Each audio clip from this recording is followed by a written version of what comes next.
ito na naman tayo. Request nila. Yan, hindi ko na mabanggitin yung nag-request. Ang gagawin ko dito, i-slow mo ko. Kasi dati mabilis yung mag-declare yung attacker. Hold up to! Yan, mag-declare yan. Pero dapat, una sa lahat, huwag niyong ipapalata yung gagawin yung depensa sa kanya. Dapat mabilis. Pero dahan-dahan ko lang, hindi ko nabibilisan ulit para masundan ng mga baguhan. Okay? Yan. Dito yan, no? Sasabayan nyo ng ilan kasi nakabaon yan eh. Medyo didiinan niya ng attacker.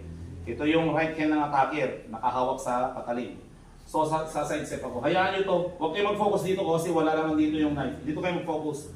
Mabilis to guys ha. Magkasabay to. Tak! Pag ganyan nyo dito, agad kuha yan. Yan. Ulitin natin ulit. Lapit mo. Kuha dito. Magsasabay yan. From here. Tak! Then dito. Buhagan. Yun. Tapos, pagka-take down ninyo,